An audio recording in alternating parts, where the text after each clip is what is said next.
There are those days I can remember so well when we were down there and nothing was happening at that time. And we could have fainted. There was no hope at all. No hope at all. But all that we did was to believe. We had faith in the impossible.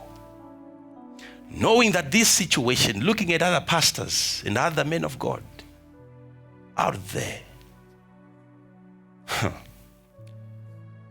it was impossible, almost impossible, to believe that God at some point would raise a person from nowhere.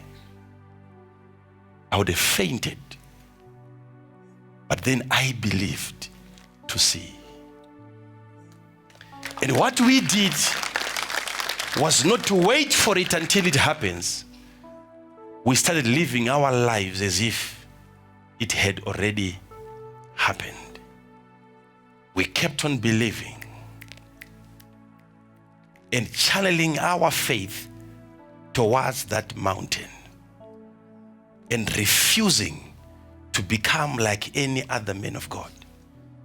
It's not a one-day thing. It's something that you have to continue doing on a daily basis. You wake up in the morning, you pick it up from where you have left yesterday, and you continue speaking against it.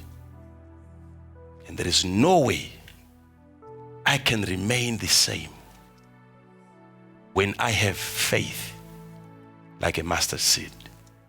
So that little faith that you have, when he said faith like a mustard seed, he's not talking about size. He's talking about the principle of sowing. When you take it and you plant your seed of faith, it will begin to grow into becoming a mighty and powerful tree. And if you see a tree growing anywhere close to your house, it's a matter of time. You will see your house starting to crack. Slowly but surely. Any tree has that power. So if you plant your faith towards a particular area of impossible situations, it will begin to grow.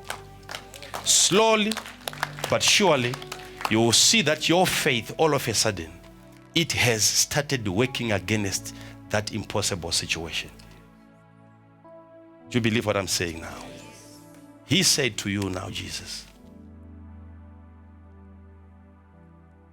to him that believes,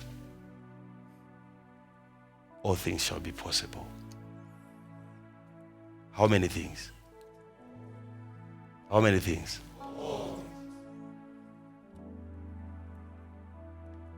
What can stop you now from fainting? You have to believe. And before you see, you have to believe. If Jesus is saying this to me, you have to personalize it and say, nothing shall be impossible to me.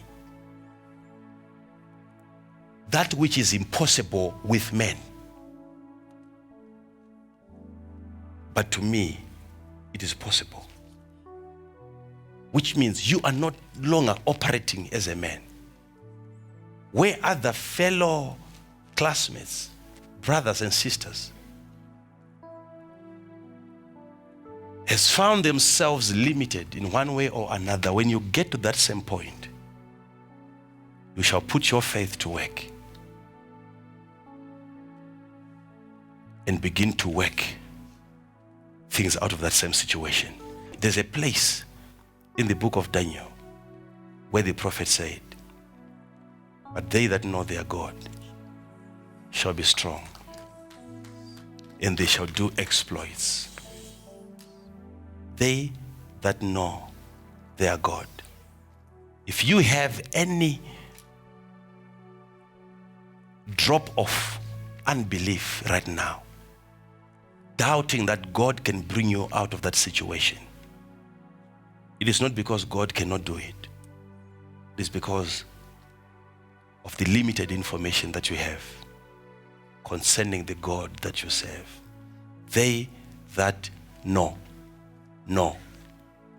They that know their God, not somebody else's God, their God shall be strong.